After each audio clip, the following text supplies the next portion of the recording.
Oh hey, I didn't see you there. I was just doing immersing. So you're probably here because you read through the MIA website and you want to use everything you learned there to study Korean, but you're a little unsure of exactly where to start and how to start your own practice. So I put together a little quick start guide to help you start your practice today.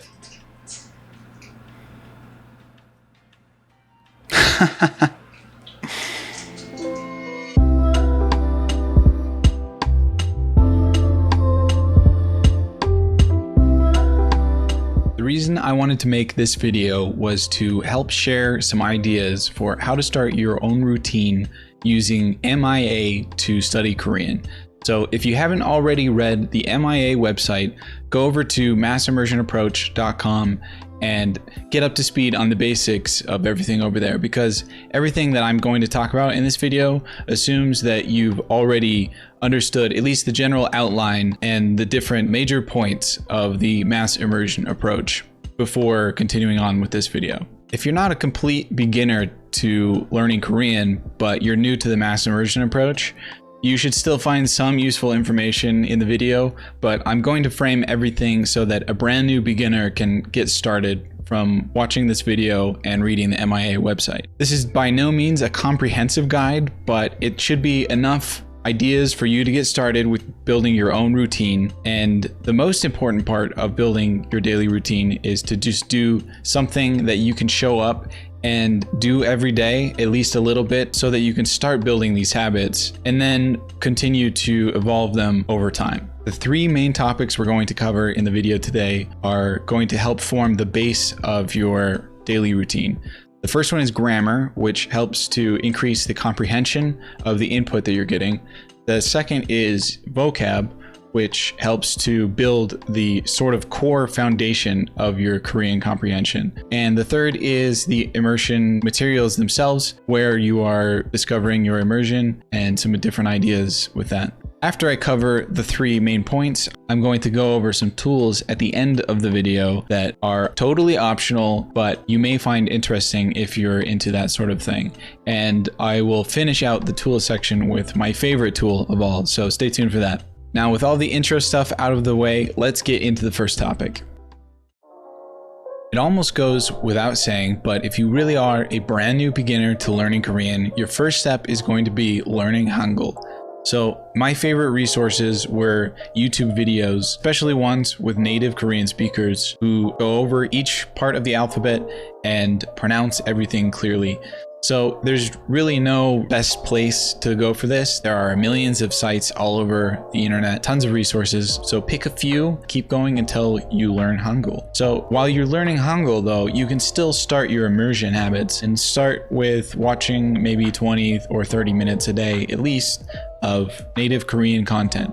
It's worth noting that some members of the Korean learning community really like the minimal pairs training from Fluent Forever, and that is basically a little bit more deep dive into how the sounds are produced with the shape of the mouth for learning Korean. So if that's something that you're interested in, you can check that out too. Lightly touching on grammar allows you to increase your comprehension much more quickly than if you were to just rely solely on trying to pick things up through immersion. And you definitely aren't going to be picking everything up completely from immersion. That just seems like an impossible task, but it's much easier to pick a learning resource that goes over different grammar forms in a logical fashion than it is to simply pick apart sentences that you find out in the wild and trying to learn each part of them on their own. That's technically a possible method, but I think that you'll find it much more frustrating unless you have a lot of determination, and it makes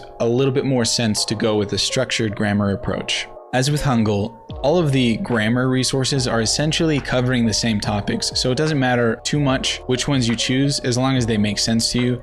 But it makes sense to go with something that's available free online because there are so many great resources available, and something that's digital definitely helps for copying and pasting things into your Anki cards. My criteria for what a good grammar learning resource looks like is something that covers three things.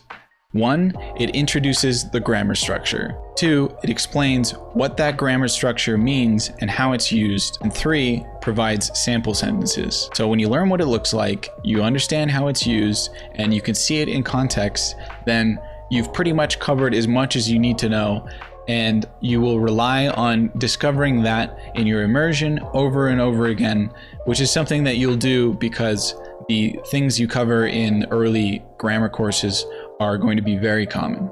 This process can take as little as 5 to 10 minutes, and really that's all you need to continually increase. And this way you're not bogging yourself down by studying Korean like you're doing homework, which is kind of antithetical to the mass immersion approach, because you want to acquire the Korean grammar in context instead of simply drilling it over and over again out of context in a learning environment. So let me open up Anki and show you some ways to make grammar cards in Anki.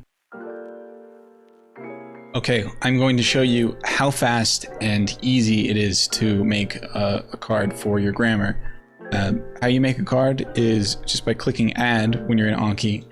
And the basic card type is just this. There's a front and the back.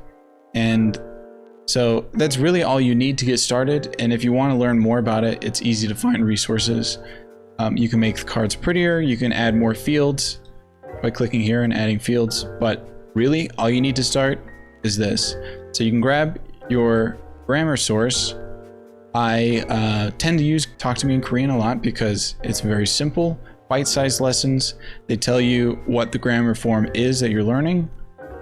They describe it, its use, and then they tell you how to conjugate it, and then they give you sample sentences. That's pretty much all you could hope for. So let's say since this is the form for to be not something, and I know the word milk, I can use this as a sentence to help learn that to be not form. So I could just bring it over here to my card adder, copy that and paste it in there, and type it or copy the answer. So this will show up on the front, this will show up on the back, and you add it to the deck that you're going to be repping from. It's really as easy as that. There is an easy trick if you want to add pictures. You can use Windows Shift S to make a screen cap of a selection and just paste it in. The Mac, I have the Mac shortcut written down. It is Command Shift 5. So if you are on Mac, you can use Command Shift 5. That's really about all there is to it. It shouldn't be too much more complicated than that. You can always learn how to make cards better as you go on, but the important thing is that you get started. So I hope this helps. On the topic of acquiring vocabulary, Matt has stated in the past that sentence cards are ideal. So that's a sentence on the front that contains one new word that you don't know, but the rest of the words you do know. However, as I'm sure a lot of you have thought of or maybe noticed, it's really hard to actually find sentences if you're a brand new beginner that only contain one new word. Most of those sentences that contain only one word are going to be one-word sentences. Given the choice between learning sentences with multiple unknown words or learning vocabulary one word at a time out of context, Matt has said that the single word card is preferable. So this is where frequency lists and frequency decks come into play. There are a few different frequency decks floating around, but I personally enjoy Evita's decks and Retro's decks, so I'll link to those in the description below. If you're going to use frequency decks to learn new vocab, it's easy to fall into the habit of trying to learn new words as they come up in your Anki repetitions. But I don't really recommend this because Anki is better designed for retaining information that you know rather than learning new information. So it's generally suggested that you spend a little bit of time with the words that you plan on putting into your main Anki deck next. So any words that you want to learn, look up the definitions on Naver or other dictionaries and get a familiar sense of it. Maybe try to associate that word with things that are in your memory so that they better stick. Then when they come up in your Anki repetitions, you'll have already seen the word and become familiar with it and taken the time to make sure you understood it at least once. You can also use sites like forvo.com to get recordings of native speakers speaking a ton of different words in case you want to hear a native speaker pronounce the word, which I do recommend. The recommended number of cards per day from Matt is 10, and it's actually something that I pretty closely follow myself. Any more than that, and I found it harder to memorize all of the words, so that was kind of a sweet spot for me. And if you continue learning 10 words a day, that's easily 3,500 words per year, sometimes a little bit more and a little bit less, depending on other words that you learn in your periphery that you don't actually add to Anki. So it's not exactly a slow method going 10 per day, and it's something that's sustainable long term, so I personally recommend it too.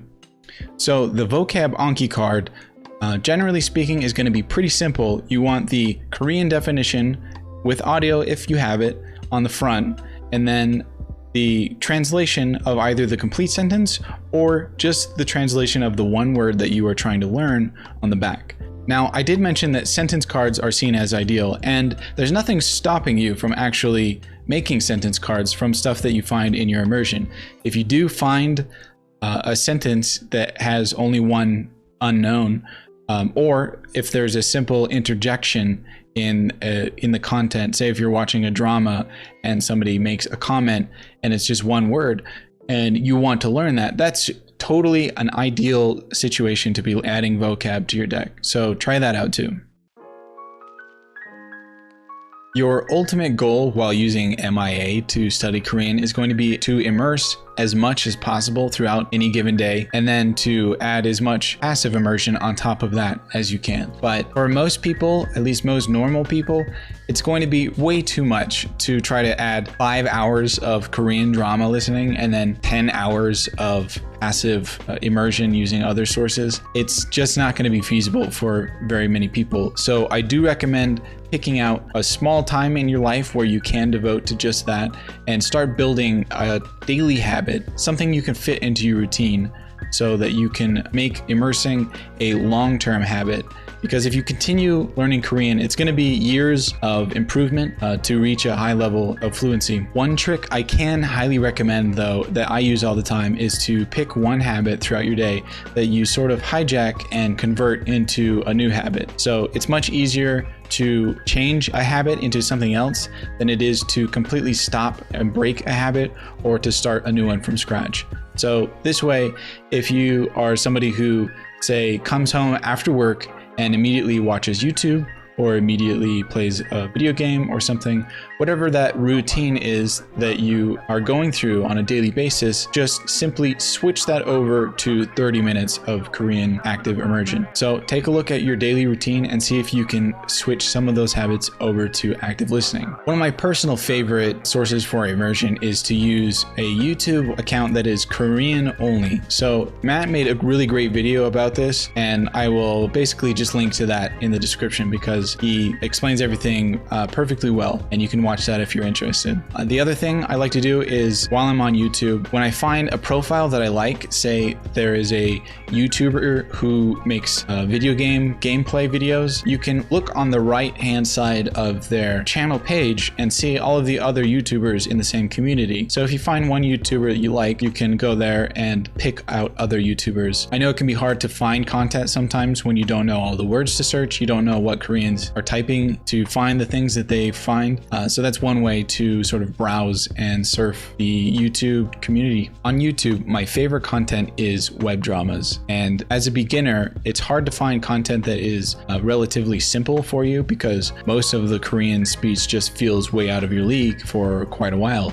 But web dramas are mainly focused on high school and college age students in their daily life experiencing regular everyday things and relationships and things like that. So it really ends up being very easy content to digest, and it's full of really simple sentences. So I highly recommend checking out web dramas from channels like TVND Story, Playlist, and King of Korean Dramas. Those are three channels that I recommend frequently, and there are others out there, but these tend to have pretty high quality and are very useful for getting into immersion. Viki is a website that has a ton of Korean dramas, and one of its greatest assets is the amount of Korean subs that the dramas have. So all of these are community-made Korean subs as well as other languages, but this really makes it easy to copy and write down what it is that is being said in the videos. Then we have Netflix, which all of you have heard of, and there's a ton of great content on Netflix, a lot of movies,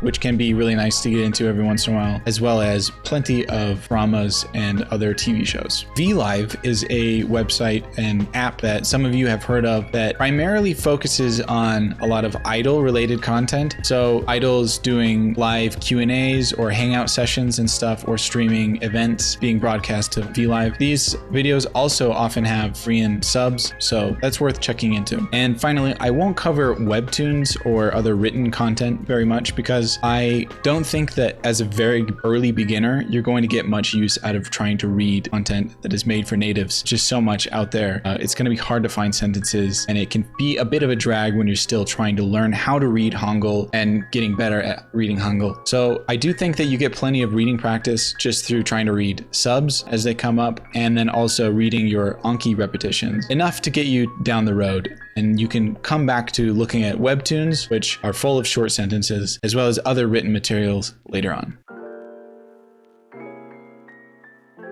So there are a lot of different tools that you can use to fit into your routine that can help you more effectively create Anki cards or find information or different ways of interacting with the content that you watch. Teaching how to use some of the tools that I present is a little out of the scope of this video, but I'll try to include some links to the resources and maybe a couple tutorials in case that's something that you want to get into. I do want to stress that none of the tools I'm going to mention are required to start your daily practice, and it should be something that you look into as you develop your routine, but nothing is stopping you from getting started today and going through and putting together the basic tools, and you can always add things into your routine as you go, and you will continue to do that. This is a journey that takes years, not weeks, so it's worth it to just take the first step and then to readjust as you go. All right, the first tool I'm going to share with you guys is a really simple and easy one to do that you can start using right away. And it's a way to easily copy subtitles from YouTube videos. So if you find a video that has Korean subtitles, and you can discover what subtitles it has by checking the gear, clicking subtitles, this one has Korean, right? So they're engaged and it has subtitles popping up. I can move the subtitle around the screen. I don't know if it stays there. No, it doesn't. Okay, but I can't select it. Luckily for us, there's an easy way to do that. You click below the video, these three dots, click open transcript, voila. You can switch between languages. You can even do auto-generated. I don't know why you'd want to, but you can. You can copy everything here, copy it and paste it. Toggle the timestamps so that you don't get any of the timestamp info and select a lot of it. And that's one easy way to copy subtitles from YouTube videos. Okay, the second tool I want to bring up is a tool called Sharex, and unfortunately it's Windows only, and I don't really know of a comparable Mac alternative, especially not one that's free. There are some programs out there that are maybe $60 or more to achieve some similar function, but for Windows, this is a really easy option to record desktop audio or audio from any window that you want. So once you get it set up, it's really easy to use. I just have a quick key that I use to start a recording and then finish the recording with the same key. And so when I find an audio that I want, say I'm at the How to Study Korean website, 한국, and I see the word for Korea, and I want to get a recording of that. So I can just hit my key, start recording, 한국, and end. And when I copy it to my Anki deck, 한국, there it is. Easy way to add audio to your cards. Matt made a tutorial on how to get this set up properly to function in the way that this does it. It requires some setup, but if you're willing to put in the time, it can be really useful. Okay, the next tool that I'm going to share is subs to SRS, and if you hang around the community enough, you're going to hear about this one a lot. So what it does is it takes a show with the accompanying subtitle files and it breaks it down and makes Anki cards out of every single line of dialogue in the show. You just open up the program and drag all of your stuff into the appropriate fields, set it up properly, and it will churn out a card for you. There's a really good tutorial that's linked, I think, even on Matt's website, the massimmersion.com website. But what you end up with is a really easy way to add sentences to your deck. So I can show you one of the decks that I have from a show called Best Mistake. So I have every single line of dialogue here. It includes a screen cap of the scene that the line takes place in, as well as the audio from that. So I can just preview this and it will play the audio when I first see it. This is the front of the card. And then I just have to, if I'm adding this to my deck, I can look at the other side and I can write a trend. I can write the meaning over here. So a related tool is the Voracious video player, and it's not made by the same people, but it's sort of related in function. It is a video player that allows you to view videos with subtitles, and it will auto-generate a single Anki card for that scene or that line of dialogue. There's also some lookup dictionary functions for that, and it is pretty useful if you don't want to make an entire SRS deck or subs to SRS deck, but you still want to maybe create some cards. So that's an option for you. I don't personally use it, but other people in the community definitely do and get a lot of use out of it. And then the third related thing to subs to SRS is using the subs to SRS files to make condensed audio. So that takes all of those lines of dialogue and mashes them together so that and spits out one MP3 that is end-to-end only lines of dialogue with all of the empty spaces completely taken out. So that's a really useful thing for passive immersion, as you'll see in if you read the website. I'm going to include links to all of these down below, so you'll be able to look up more about it if you're interested.